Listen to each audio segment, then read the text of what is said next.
This episode of the Creep Street Podcast is brought to you by Martini Coffee Roasters. You know, people always look at me weird when I say I start off every morning with a big old martini. But then I set them straight, and I tell them I'm talking about Martini Coffee Roasters coffee. A delicious coffee made by the Martini family. They roast their coffee using a traditional method of sight and sound to roast those little babies to perfection. And they also sell green coffee beans for those home roasters out there. And right now, fans of the Creep Street Podcast can get 20% off their entire order by using the code CREEPSTREET at martinicoffee.com. Once again, for 20% off your order, use the code CREEPSTREET at martinicoffee.com. Martini Coffee Roasters, the perfect coffee to keep you creeps caffeinated. You've taken a wrong turn down Creep Street.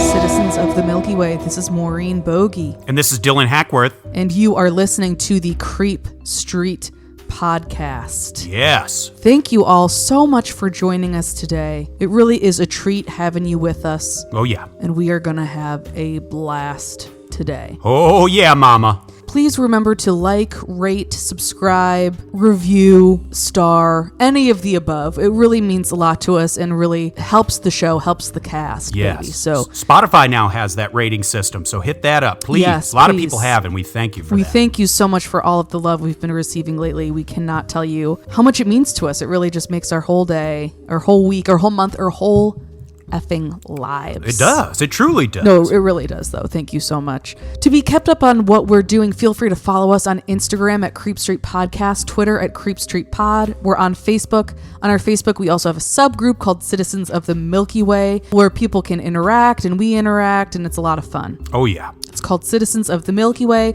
Just request to be let into there, and one of us will let you in. Oh, yeah. Now, last week, we started off the year on a positive note. That's right. You didn't want to start off 2022 with something too gloomy. Right. But this week, we decided to fuck with your heads a little bit. And those heads we will. Yeah, we decided, since last week we went a little easy on them, this week we're gonna go hard. We're going to go hard. We're gonna go hard. Dylan, tell the people, tell the citizens what we have in store for us today. Today, we are talking about the unimaginably terrifying, the Pale Crawlers.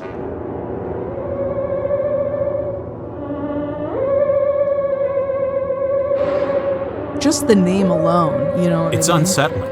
It's unsettling. It's gonna be rough. It's going to be off the chain. Now listen, before we get too deep into this, I'll give you my sources. I used multiple posts on Lon Strickland's website, Phantoms and Monsters, excellent website, as well as the Pale Crawler Sightings Reddit forum. And then I had 3 articles, all from Mysterious Universe, bizarre accounts of the Pale Crawlers, bizarre and spooky cases of pale crawler humanoids in residential areas, and more bizarre encounters with creepy pale crawler humanoids, all 3 by Brent Swanser. Now, this is a subject I had known about, but I had no idea how extensive it is. Yeah, because all I really know about these guys is what the name tells you about them, that they're pale and that they're crawling. They're pale and they fucking crawl. And I know that this could be me if I were to crawl. Maybe. However, I don't really crawl very often. So just hang tight on that. Right. I have a feeling these guys are a little bit more sinister, more fucked up than me, I would say. Oh yeah, for sure. Yeah. For sure. Not as good looking, I'd say. Oh, come on. Now, I had heard of the Fresno night crawlers, and that's been a subject that's been requested many times. And by the way, I've been looking for the names of the I wasn't able to dig them up last second, so I apologize, but shout out to you. If I'm able to find out who all requested Yes. I will give you a shout out next week. But so sorry about that. But thank you for requesting. Absolutely. And this is a subject that's been requested many times, but I had no idea that this was not an isolated incident. In fact, it's really its own category of the paranormal/unexplained. Often these things are said to be cryptids, but as some of our stories are going to show us, cross over into the supernatural realm as well. And it didn't take me long in researching the topic to realize this phenomenon has tons of info, and it's quickly becoming one of the most popular topics in the world of the weird and unexplained. Damn. Okay. See, I did not know this. Yeah. There are whole forums dedicated to people's sightings of these things that have come to be known as the pale crawlers. So before we get into the sightings, let's just give you a little visual of what these things look like. Now, obviously, people's descriptions of these things can vary quite a bit, but there are certain attributes that seem to be universal among these creatures. These things are humanoid in shape, 2 legs, arms, and a head. That's about all there is in terms of similarities to actual humans. These things are tall as a person's, but sometimes much taller, usually described as being anywhere between 6 to 12 feet. So they can be like the height of a regular human that's really tall, or they could be like abnormally, inhumanly tall. Right. Their arms and legs are unnaturally long. Okay. And as the name suggests, their flesh is pale. So pale that it borders on translucent.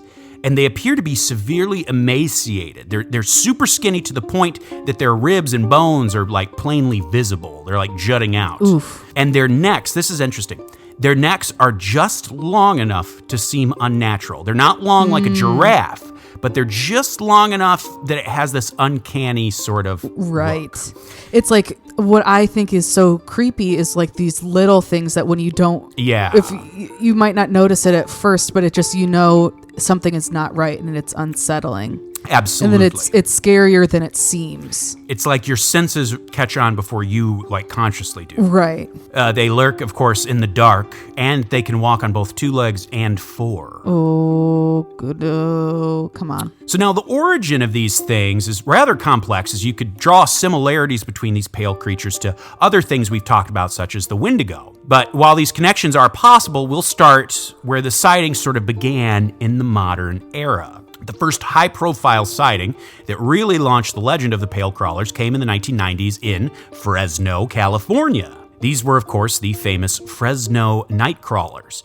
A family who was living in Fresno, they had grown concerned about trespassers coming onto their property at night because their dogs would go crazy barking at something out in the dark. And the family just couldn't see what these dogs were seeing. So to be safe, they decided to install a security camera system that sort of faced outward into the front yard. And when they checked the footage the next morning after installing this security system, they were floored by what they saw. Now, you've probably seen this footage at least one time or another. It's on tons of those paranormal top 10 lists. It's been shown on countless discovery shows, ghost hunting shows, Now, in my personal opinion, what was captured on camera in Fresno, while very interesting and strange, is kind of quite different from the pale crawlers that I just described to you. Right. What was captured on this video was a pair of beings that seemed to be walking through the family's yard. Now, these weren't so much humanoid-like. There's no visible torso or arms. The best way I can describe it is imagine if Pac-Man was sitting on stilts, and over his stilts, he was wearing flowing hammer pants, very fabricy, flowing fabric. Each of these beings, they had 2 legs that they walked on, and they almost seemed to be clothed in this sort of loose, flowing material, and the gait in which they walked did not seem normal. It was like they were walking on stilts. Like I said, the legs seemed to go up to not a torso, just a sort of center. The legs also appear to have kind of sometimes bend backwards, like a flamingo's legs. Oh, gross. And of course, with most things paranormal, the video is obviously not great quality, but it's clear to see that whatever this thing is, it's moving in a very unnatural way. But that was kind of the first. That's the famous video you've probably seen. Right. We could put it in our story or something. It's one of those, you'll kind of instantly recognize it. And that was sort of what kicked off this whole craze of the pale crawlers, even though, like I said, these crawlers, what I described, are much different than the ones we're about to hear about. One of the most extensively researched pale crawler sightings came in January of 2004 near the town of Manchester, Indiana. The witness was a young man. He was driving down a rural road that night when he spotted something in his headlights. As he drove by, he could tell that it appeared to be a tall and very frail, pale creature crouched over a puddle of water. He saw immediately that the creature's body was quite weird. According to the witness, it looked like, quote, protruding joints that buckled out. Looking back, he could see the thing illuminated in the red light of his taillights, and he saw it stand up to a height of about 6 to 7 feet. And he also saw another car coming up the road and watched as this second car swerved to miss this entity and then coming to a stop along the side of the road. The young man had stopped his car and raced over to check on this second car, and by now, of course, the creature had vanished into the dark, but in the second car was an elderly couple. And they were fine, but they were definitely shaken by what they had seen, saying whatever they saw was no human being. Apparently, both cars left the area driving closely together that night. Wow. Now, this was a pretty simple sighting. It's already weird, but now it keeps getting weirder. Like the one I just told you kind of sounds like your standard cryptid sighting. Right, yeah. But watch how with each story, the nature of these entities sort of evolves. Now, another strange sighting happened in the winter of 2016 in Davies County, Indiana. The witness was a farmer, and one night she stepped out to go feed her goats at about 8 p.m. She fed them and began her walk back to her house, and here she describes the encounter. After I had finished, I began to walk back. I had crossed one field and was about halfway through the narrow path when I started to hear rustling in the underbrush. All I had with me was a little flashlight that only shined about 10 feet in front of me. I was almost to the end of the path when I spotted something. It was on all fours with a bony frame, elongated limbs, and pale skin. While the first part of that description sounds pretty generic, it did seem to have a long and highly flexible neck. Not long after I noticed it, it noticed me and bolted down the path. It ran, almost scuttling into the second field. The field had a small hill in the center, and this thing fled and disappeared over one side. I ran as fast as I could to the other side of the small hill and zigzagged back to my house, where I quickly locked all my doors. This thing was terrifying, but it seemed watchful more than anything, for now. Wow. Yeah, so what's new here in this story? There is this sense that this creature was watching. Yes. Is being watchful. It's not just like an animal. I guess an animal can watch you too, but like it's showing more than just like, oh, you walked in on it drinking from a puddle and it runs off. Right. There's more of like a feeling or a vibe that you kind of get off of the situation. Exactly. And whether this thing was watching her or someone or something else, who knows? But in the first one, it was purely just a sighting in the same way like I said, you would encounter just a wild animal. Right. Now, here is where things begin to escalate a little bit in weirdness. This happened in Michigan City, Indiana, back in 2012. A group of friends had gotten together and were staying at a beach house there on Lake Michigan. It was about 2 a.m. and there was a lightning storm going on. A few of the friends had stepped outside to have a smoke and watch the lightning. I guess it wasn't raining, it was just kind of, a lightning storm. So they're out there chatting and watching the storm when something catches their eye. It looked to be like a light from a flashlight, like a beam of light, and it looked like it was searching the tall grass near, that was next to the lakeshore. And they didn't see where this light was coming from, but it moved in the way a flashlight would if someone was like looking for something. And this struck them as kind of odd, but they just watched. And this is what the witness says happened next. The light sweeps by something in the grass, then shines back onto it. What was illuminated was very strange. It appeared to be a naked guy crawling around on the grass, although it had elongated arms and legs. It was moving kind of fast, crouched over. It only lasted a few seconds, long enough for all of us to see it. Then, after the thing ran off, the flashlight shines directly at us. It stayed pointing at us until we went out after a few seconds. Creepy. So we're all like, what the fuck was that? We asked what each other saw. We had all seen a weird, stretched out, naked guy. The only explainable thing it could have possibly been was a drunk, gangly, naked guy. But I don't think so, because it looked abnormally stretched. The light pointed at us, and it freaked everyone out. It was something strange. I can't say what the height of it was accurately, maybe around 7 feet tall. My husband said it looked like something from a Marilyn Manson music video. I wanted to go down there. I wanted to see if we could find it. But no one would go, and they were creeped out and wanted to go back inside. So. Wow, I wonder if maybe something with the lightning storm has to do with that it was able to manifest or something like that. Yes, well, we have two weird things in this story. Obviously, the creature they see, but then where's this light coming from? And it says that the light shone on them for a few seconds and then just vanished. So one, you have a creature that's weird, but then you have this light that seems to be searching for it. Like something's searching for this creature, and then it spots the people and then vanishes. So it's like not only do you have a creature, but then you have this light that also acts strangely. So the light is separate from the creature? Separate from the creature. It was like something looking for the creature. Huh. I don't understand that. That is weird. Maybe it's like something to do with another dimension or something, like interdimensional. Right, and maybe transfer. Men in Black are going to look for this thing or something.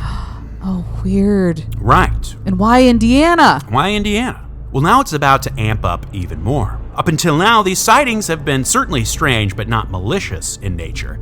Well, that's about to change. One such sighting happened in rural western Kentucky in Ballard County. It was around 2 a.m. and a man was driving down a rural gravel road when he saw something horrifying ahead of him in his headlights. Here is how he describes it.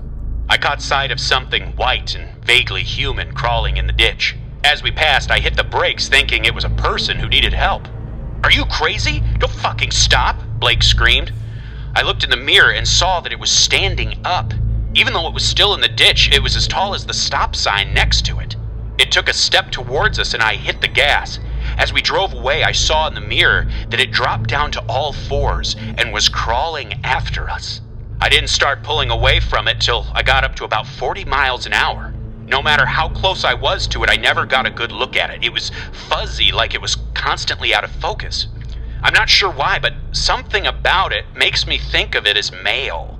Maybe the height? When it crawled, it moved like a lizard, hands and feet flat on the ground, elbows and knees up and out, body wiggling side to side. This happened when I was about 22. I'm 40 now and have never seen that thing again. I've taken many a midnight cruise along those narrow roads, but I've never had the nerve to go near that particular farm road again. Call me chicken. I'll cluck happily. Cluck, cluck, motherfucker. So this thing now it's making chase. Yeah, what the hell? So now we're getting chased. I mean, this is when you gotta say, shut it down. Oh, yeah. This is when it gets before, you're thinking, these things, I don't know what they are, but they seem harmless, whatever. Right, but when right. this thing starts to make a turn on you, I mean, absolutely not. It's time to boogie. Yeah, I mean, it really painted such a full picture of this thing when it said that it moves like a lizard. Right. With its lizard hands, and it's going its spine is kind of a wave from side to side. I mean, oh God, it's so creepy. I really just... Oh God, it really freaks me out. And those roads back there get so dark. Oh yeah, absolutely. Absolutely. Like any country road, like it just gets so dark. Absolutely. Oh God. Right. And also notice they said they could never quite get a good look at it. It was almost like the thing was perpetually fuzzy, almost like a blurred camera, but just without a camera. It was like it was like this defense where it keeps from getting seen directly. Or maybe it's something to do with electricity, like it needs some kind of electricity to exist or to be there or to be seen. Well, and that's a good question. Maybe that's something like an electric current that isn't super strong or something like that. And you know what? I had never thought of that, and that's going to tie into one of our stories later. So good point there. Well, okay. Another thing you might have gathered from hearing these first few stories is that these crawler sightings happen mainly in rural areas, but that's not so. More and more, these pale crawler sightings are coming in from busy suburban and residential areas. One such encounter even happened in the famous French Quarter of New Orleans back in 2005. And the witness in this story was on a trip to New Orleans with her boyfriend. And one night they were walking through the French Quarter, taking in the beauty, when suddenly they noticed the neighborhood had grown eerily quiet. Not so much quiet like sound stopped, but rather that the sounds of the night were muted. As you can imagine, the streets of New Orleans, especially the French Quarter, are known to be bustling with energy, activity. Mm-hmm. But it was as if something had muffled the sounds of the night. And here's what the witness describes as happening next. I noticed it became eerily quiet, not something that happens there, especially as people stumble to their hotels. He, the boyfriend, also noticed something because he gripped my hand quite hard and picked up pace. He had a strange look to his face as I struggled to keep up, and he was taking odd routes. Finally, I caught what was making him act bizarre. I followed a split-second glance of his to a building. The best I could say, it looked like a dingy, pale Spider-Man going up the side of a building. I remember him harshly whispering not to look, just keep moving. He was taking us to Bourbon Street where there would hopefully be more people. But this was off-season and midweek, so there were less people, and even less than I would have expected. Time seemed to stand eerily still, as if time had stopped except for us and it. I looked about 2 blocks later, and it was on the roof, clearly tracking something that I prayed was not us. The silence was truly deafening, as my adrenaline was going, and I think I tuned out more sounds trying to escape being prey. This thin humanoid, which was defying gravity, freaked us out bad. We made it to the hotel, with my last memory of a glide being just before the house where the supposed vampire brothers lived and disappeared from. I think it was the most harrowing experience I've ever had, and there's been a few close calls in my life. I know it's a quirky city with plenty of the fantastical, but this was like we were in another dimension that was the French Quarter. It's something that is to this day still frightening to me. We were completely sober and just out for a romantic stroll in a city we had a connection with. That thing, I can't escape it, even over time. Wow. Wow. So that was the French Quarter of New Orleans. So not like a desolate, like rural, isolated area. Well, this, like you said, it makes it seem more on the paranormal side rather than a cryptid side. Exactly. Which some people could say a cryptid is in the paranormal, but what I really mean is like this is more of an event or a sensation, right, rather than just another biological being. Absolutely, like, right. You know, it kind of makes sense that maybe this happened in New Orleans where there's a lot of supernatural, paranormal energies going on there. Right. I think it's so interesting that she got the feeling that time stood still there. Absolutely. It almost was like, and who knows if it was following them or something else. Right. Yeah.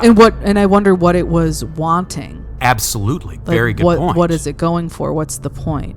Well, this next encounter happened to a group of young friends living in eastern Kentucky. Another hotbed area. Another hotbed area for the paranormal. Mm-hmm. Just Kentucky as a whole. Now, this group of boys, they were in their teens and they had spent the day dirt biking together, and they'd even bought some fireworks to set off later that night. That night, they would all be staying together at one of the boys' houses, and here they described their encounter.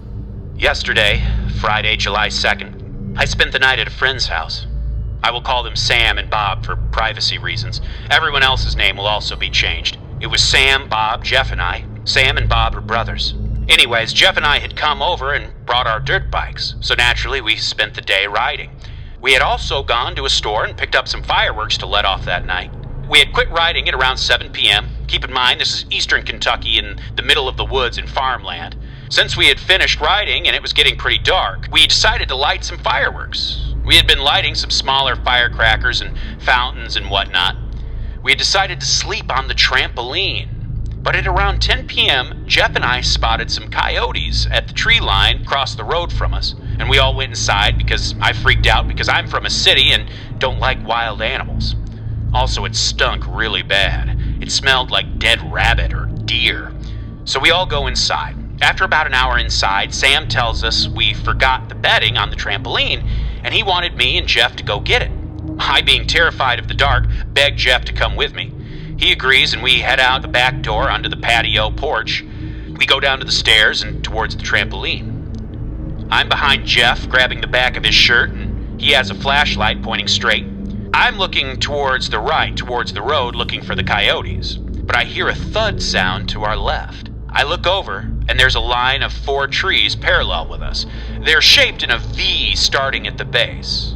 I don't see anything, but I tell Jeff to point the flashlight over there, and we don't see anything. So he swings it straight and keeps walking. I hear the thud, but this time, Jeff also hears it. It's much louder and still to our left. Jeff swings the flashlight in between the second and third tree in the row, and it's walking straight with us. Not at us, but towards the same direction we were going. As soon as the flashlight lands on it, it's behind the third tree now, and it stands up in the middle of the V of the tree. It stood about 4 or 5 heads taller than me, and I'm 5'9". It was incredibly skinny, as in I could see its ribs through its skin, which was bright white. When the flashlight hit it, it definitely had a glow. Its eyes were the scariest part, two big reflective orbs that were dark, gray, blackish.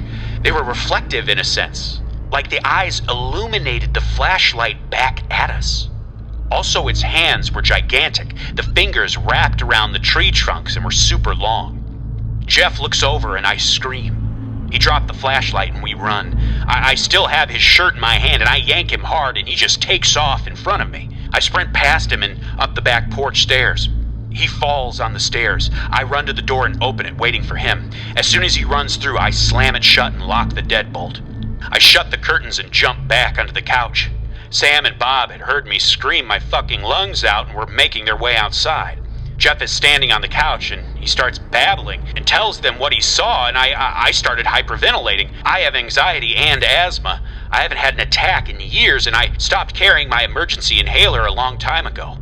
Sam is bewildered, and I started crying while I was having my fit. I cried for almost an hour and didn't fall asleep until almost 3 a.m. I woke up and packed. My parents came and scooped me up, so now I'm writing this from my house. Damn, that's scary. Wow. Okay. Especially that poor kid had, asthma, hadn't had a... Oh, I know. Nearly killed him just by, the experience. Damn. So, I mean, what do you think these things want? And also, it seemed to be walking parallel to where, it was going to meet them there. It didn't just come at them. Right. It was going to their destination, it seemed. So, I mean, what do you think they are doing? Wait till we get to the story. I wonder if there's something about energy, kind of like Shadow People or the Hat Man, if they are absorbing human energy. Okay. Fear bongs? Yeah, like fear bomb. We're the fear bong? Exactly. Now, this next story happened in a residential area of Detroit, Michigan. It was late summer, and it was just before school was about to begin again, and a group of friends had decided to have a bonfire one night to sort of celebrate the end of summer.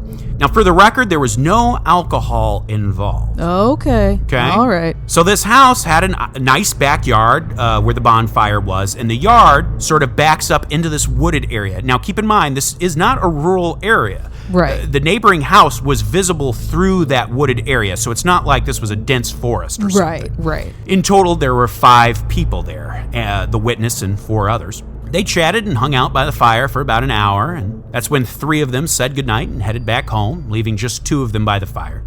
And that's when they began to hear strange noises coming from the dark. Here is what the witness recalls. The summer after graduating high school in the metro Detroit area of Michigan, almost every weekend was a grad party after grad party. Towards the end of the summer, one of my closest friends had us at his house. Now, his house backs up to a small wooded area, probably no more than 50 to 100 yards deep and maybe 20 to 30 yards across. It's small enough to where you can see the house on the other side of it during the day and some of the lights on in the house at night. Additionally, the houses that surround the area belong primarily to the elderly, so no one is out past 10 o'clock or so. Finally, we had never drank or tried any sort of intoxicating substance until months after all this occurred. This all comes into play as the night begins to unfold. Once it started to get dark out, the party died off. At this point, it was only me, him, and 3 of our friends, around 10 p.m. We thought it would be a good night for a bonfire, so we had some wood together, along with lighter fluid and a lighter, and got a nice little fire going. We spent a good hour or so just having a good time, sharing stories and laughing, till one of our friends had to leave. This left only 4 of us until about half an hour later, when one of the other friends had to leave, and so her boyfriend took her home and told us he'd be back in a little bit. So suddenly it was 2 of us. This is when things got interesting. As my friend sat facing back towards the woods, and I with my back to the woods, we started hearing some noises. Sticks cracking on the ground, leaves being brushed through, those sorts of things. He laughed it off, saying it was just the neighbor's cat. As we sat and continued to shoot the shit, the noises continued, and I continued to brush them off under the assumption it was just a cat. However, I was a little unnerved when we both heard what sounded like footsteps in the yard. At first, we thought our friend had gotten back, but realized it wasn't him after a few minutes had gone by. Eventually, our friend did come back from dropping off his girlfriend at home, and we started talking again like nothing had ever happened. A couple of minutes later, however, the noises from the woods started up again, but this time they were closer. much closer. I could see my friend was clearly unnerved by this, and I reminded him he'd told me that it was just a cat. He looked at me and told me that they didn't have a cat. He just said that to reassure himself earlier that it was nothing. I quickly got up and moved to the other side of the fire and sat down between my two friends so that we were all facing the woods. After using a few choice words toward my friend to express how I felt about him letting me sit with my back towards whatever was back there, things took a bit of a turn. We saw something move in the brush. It was slight but noticeable. It looked fairly big too, about 5 feet tall, kind of human-like. We tried to joke it off and convince ourselves it was nothing. This worked until a few moments later when we started to see more movement. This continued for a couple of minutes until it got significantly closer and we decided to go inside. We hurried as we started to grab everything we needed to take in and put the lid on the fire pit, really just an old dome-shaped metal BBQ grill without the legs. Throughout this time, it continued to move closer to us. It almost seemed hesitant, yet curious, as we saw it dart about. Nonetheless, we rushed inside. We locked the door behind us and went to the windows. By this point, it knew we were inside and was coming up to the house. It would dart by the windows as we ran between the windows and the house in hopes we could catch a glimpse of what had us so scared. We made out some basic details. It was about 4 to 5 feet tall when it was hunched over, humanoid and pale, almost white but still a little gray kind of pale. This lasted for a good 10 minutes until we heard the scratching of nails on the wooden deck connected to the house. Around this time, it seemed to shift its focus towards the fire as we apparently didn't put the lid back on completely. Before I knew it, my friend was calling us over to the window that faced the fire. The lid was off and we could see the shape of it darting around the fire. We later found the lid about 10 feet away from the pit. Something had to have picked it up by the hot metal handle and thrown it over there. Around this time, we also noticed it was around some of the other windows. It was then that we realized there wasn't just one of whatever it was. There were multiple. If I had to guess, I'd say there were about 4 or 5. Now, this general activity continued for about 20 minutes until I decided I was going home. Our other friend decided he would do the same at that point, so neither of us would have to walk out to our cars alone. We both parked maybe 20-30 yards from the house, but since the activity had only increased since it started, 20 yards seemed like a mile because of our nerves. After our friend tried and failed to convince us to stay the night there with him, we left. Out the front door and to our cars within about 30 seconds. As we went to get to our cars, however, we faced the backyard and both saw multiple of the things crouched down about halfway to the ground. Some in open parts of the yard looking at us and some behind the trees looking back at the house. As we drove away, I looked back and saw the shape of a head looking into one of the windows of the house. As we left this neighborhood, which is kind of hidden in a wooded area, we both saw something cross the street behind our cars.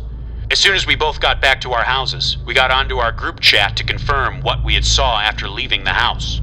Any doubt I had about what I saw was quickly thrown out of the window as soon as my friend described what he saw without any input as to what I saw. As the three of us recounted the night in our group chat, my friend continued to update us on the events still unfolding at his house. Besides seeing the figures outside his black windowsill, he claimed he saw a face in the window at one point, pale skin and black eyes. He described them as almost being like holes in the face, they were so dark. He also claimed that at some point something had scratched the screen on his window. Needless to say, we were all terrified to say the least. Any sensible person wouldn't try to recreate the events from that night, right? Well, I guess we're not the most sensible because the next night we were right back at it. We knew what we saw and we needed validation. This time, we had another person to stay with us so they could back up our claims. We needed evidence that was better than just our word. It was too dark to take pictures or video. We set the night up just like previous. Everyone got to the house, we got a nice fire going, and we waited for things to start up. Once it had gotten dark out, we started hearing the rustling in the brush again. An hour or so later, the noises got closer, and I switched sides so that all 4 of us were facing the wooded area. Within minutes, we saw whatever was out there moving through the brush again. There were probably about 2 or 3 at this point. We tried to hold out for a while, thinking we were hot shit and it wouldn't come for us. This attitude changed within a matter of minutes as the pale figures got closer and started to go to the sides of us. They were surrounding us. We got up and calmly tried to put the lid back on the fire. We figured if we showed we were afraid, they might go for us. As soon as we finished getting the lid on the fire and grabbed everything we needed, we rushed inside. Before we knew it, they were darting past the windows again. At this point, the fourth person, who hadn't been with us during it all the night before, agreed that something was out there. As time passed, we gathered up the courage to go back out and stand on the deck and try to get some kind of evidence. We stood out there as they got closer. There were more this time, maybe 5 or 6. We stood there in silence as we observed them. They almost seemed curious with a hint of mischief. Some watched us, some ran around. One even scratched the underside of the deck directly beneath my feet. I could feel it as if a nail dragged across the wood. At one point, a deer ran out from the wooded area just a bit further down the road. It was like it was running away from something, but definitely not us because it ran somewhat towards us, not away from us. Throughout this time, I had been recording audio on my phone. At first, it didn't seem like I captured anything. Going through the recordings the next day, however, I noticed something short but apparent. I isolated the snippet of audio and used an online tool to amplify the volume several times so that it could be heard more clearly. That's when it struck me. It was almost like a growl. After all this, we hurried back into the house. The 3 of us left, and again, we saw whatever they were in the yard as we bolted to our cars. Almost a year has passed since those nights, and the thought of it all still terrifies me to this day. What's more, as I was out driving the other night, I decided to pass through his neighborhood to sort of reminisce about old times. As I was driving through, I saw those same pale figures hunched over and moving about. There were about 4 or 5 of them. I'm posting this because I'm looking for answers. Any idea as to what we might have seen those nights, please let me know. The events still haunt my memories to this day. And right now, we'll play for you. It's very short, this clip. Now, I'll try to amplify it to turn it up, because it is quite quiet. Yes. But I think, yeah, this is what the sound is, and we'll you can judge for yourself.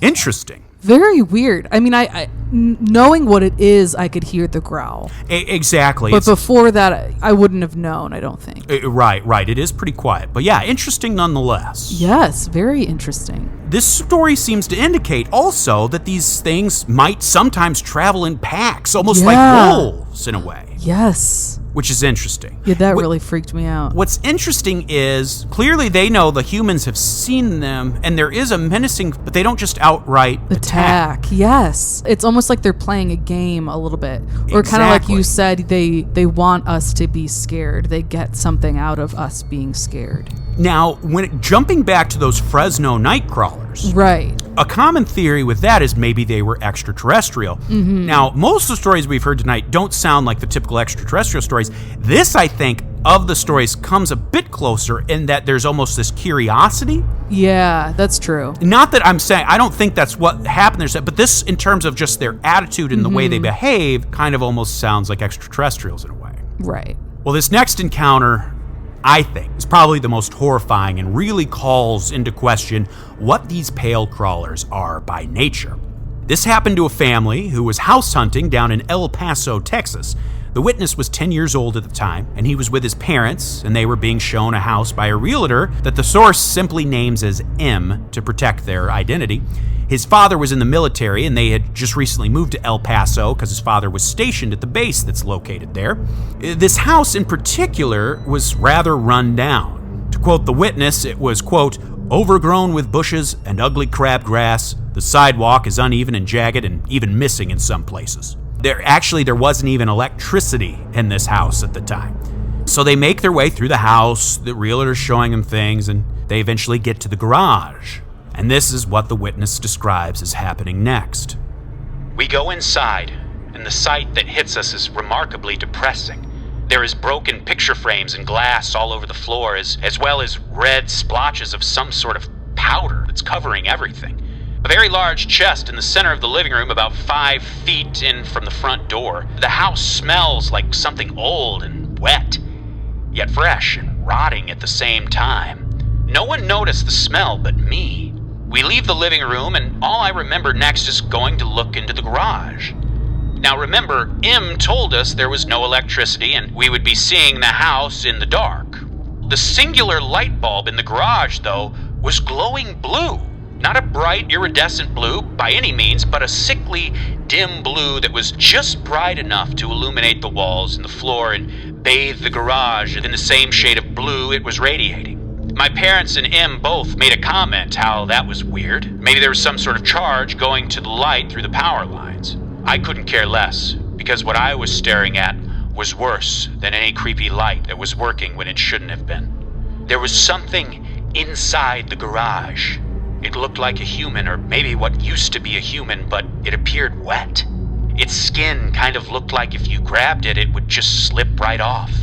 I could see veins through the skin, which was so pale it seemed almost see-through. The thing was emaciated. I could see all of its ribs, I could see hip bones. Its arms and legs consisted of just enough fat in the thighs and upper arms that you could tell that's what they were and not just sticks slapped on a lump of flesh. The neck was just long enough to appear proportionately weird, and the head was turned to look straight at me. If you could even say it was looking, because where normal eyes would be, there were just holes. There was stringy clumps of hair hanging from the tops and sides of its head. And I got the sixth sense that it was happy to see me, almost as if it was thinking finally. I could tell it stood up. It would be tall, almost ceiling height, so about 8 feet. I watched the thing crawl on all fours, think hands and very long feet, not hands and knees. From the center of the garage, directly under the light bulb, it crossed in front of me and my family and Em and disappeared into the wall. It kept its head turned on me the whole time, and I followed it with my eyes the whole time. I don't remember even feeling scared in the traditional sense. I felt invited. I felt intrigued, and more than anything, I felt like it had been waiting on me. Just me. I felt like it was telling me, "Come in, make yourself at home. You're welcome here." My parents decided they were thoroughly creeped out, though, and without seeing the rest of the house, we left. They told Em they weren't interested, and that was that. We fired her shortly after because she made a habit of showing us abandoned houses in the pitch dark. I was the only person who saw the thing. But my parents, after thinking I was asleep in the car on the way home, started talking about how once they opened the garage door, they felt like they were trespassing, like something was watching them. Also, that it felt colder all of a sudden than the rest of the house. It smelled like rotted meat, and something just wasn't right about that blue light. Ooh, it almost sounds a little demonic. This is something completely different. So the kid can see it, parents can't, and the adults can't. Then this brings me to what you said earlier, this light. There's no electricity in the house, yet there's still this light. Almost like the creature maybe was drawing energy to that bulb. Yes. It had found an abandoned house where it could just kind of get a food source. They said they felt like they were trespassing. Maybe this thing took up residence in this abandoned house, and it was getting its nourishment just from that lone light bulb. It was pulling in enough energy. Just enough to be able to manifest. But for whatever reason, it made that kid feel like, hey, welcome home. Yeah, well, maybe that was a trap, you know what I mean? Exactly. Because the parents got such a negative feeling just being in that space. Mm-hmm. Maybe it was trying to seduce this boy. Right. It was, focused on the boy. Oh, very eerie. Something that's terrifying, too, about this story that the other stories we've told haven't included was that, typically in these, it seems like they're outside creatures, but now we're starting to see maybe this thing can enter people's homes. Or I guess maybe, though, if this is an abandoned house. Right. Who knows? This is interesting. One witness was staying at her parents' house in Texas when she had also, it doesn't say where in Texas, the other one was El Paso. Mm-hmm. This just says Texas, but one person, she was staying with her parents in Texas when she had an encounter she wouldn't forget. She had fallen asleep, taking a midday nap on the family's futon, when suddenly she awoke. As I opened my eyes, I saw, for only a second, the image of some white, humanoid creature kneeling on its haunches looking at me. It couldn't have been that tall since its eyes were only inches above my bed. I could see the top of its knees, which it was resting its head against. While I couldn't remember many details about its face, I knew somehow that it wasn't entirely right, for lack of a better term. I can't remember if it had even had any hair on its head or the color of its eyes, but I can remember that its skin was very pale and it looked as if it were just skin and bones. I don't know why the image of this creature was so vivid, even though I only saw it for a second, but even to this day it stands out. Also, I noticed when people, it seems like a common theme too, is when people first see these things, they're crouched, and then it stands up. I wonder what that's about. Yeah, which is kind of interesting. Yeah, this one reminded me more of like the Hat Man or a shadow person. Exactly. And once again, she says she never got a good look at it. It's like it won't let you, like, you saw it and you get the image of like the silhouette or even the outline, the general, the vague description of something, but you don't ever get a good look, even if you're looking right at it. It's like always in this in-between, and maybe that's a part of it. That's so much a part of the paranormal, you're kind of being in between. Exactly. I don't know. Very good point. One Reddit user had a similar experience at about the age of 14. It was around 10 p.m. one night, and the witness decided they would try to sleep on the downstairs couch in the living room. Well, not long after laying down, a noise caught his attention. So I'm lying down, and as soon as I close my eyes, it's like I blinked, I hear something crawling on the shaggy carpet, like it was crawling fast in circles. I could hear it loud and clear. I stay frozen thinking, what the fuck? The crawling sounded as if it was scraping itself against the carpet while moving. I hear it coming closer to me, next to the couch, and it goes back off to the same spot where the sound started, which was like 5 feet away from the couch in this empty space in the corner of the living room. Curious, I take a small peek, and as I can remember, it looked like a human crawling on all fours, except the body was backwards, like if you lie down facing up and then arch your body up with your hands and legs. And it was dark, pale skin, and I didn't see a head, only its legs and hands. It wasn't wearing anything. It was dark from my view, so I didn't see its entire body. At that time, I never ever played any scary games, and now that I'm older, I can say the creature looked like something out of Silent Hill game, like the skin texture. I know I wasn't asleep because I barely got on the couch, and when I jumped, I was still wide awake.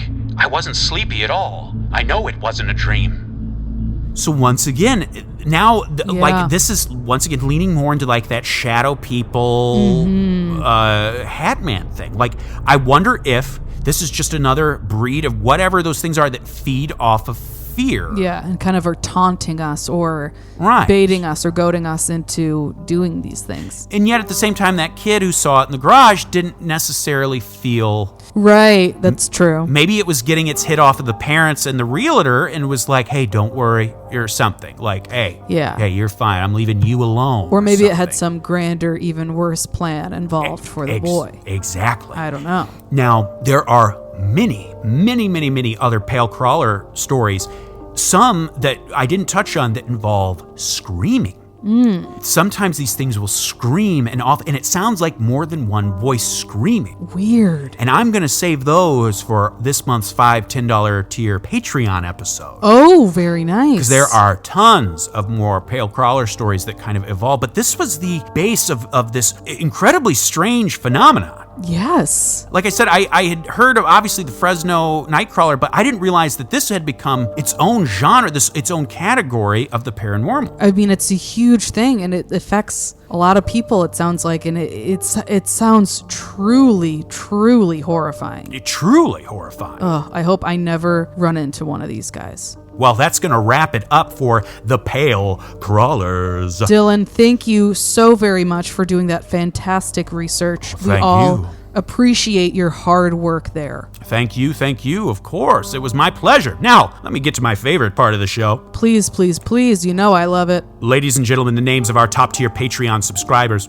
Of course, the Dream James Watkins, the Finnish Face via Lungfist, the Madman Marcus Hall, the Vivacious Vicky McHugh, the Tenacious Teresa Hackworth, the Heartbreak Kid Chris Hackworth, the Oh-So-Suave Sean Richardson, the British Bonebreaker Bex Martin, the Notorious Nicholas Barker, the Terrifying Taylor Lashmet, the Count of Cool Cameron Corliss, the Archduke of Attitude Adam Archer, the Sinister Sam Kiker, the Nightmare of New Zealand Noeline Vivilli, the loathsome Johnny Love, the carnivorous Kevin Bogey, the killer stud Carl Stubb, the fire starter Heather Carter, the conqueror Christopher Damian Damaris, the awfully awesome Annie, and the murderous Maggie Leach. Thank you so much to all of our Patreon subscribers. Your support means the world, and we are so happy to have you. If you want to join them, feel free to check out patreon.com/creepstreetpodcast for more bonus content. Citizens of the Milky Way, my name is Dylan Hackworth. I'm Maureen Bogey. A good night and goodbye. Goodbye.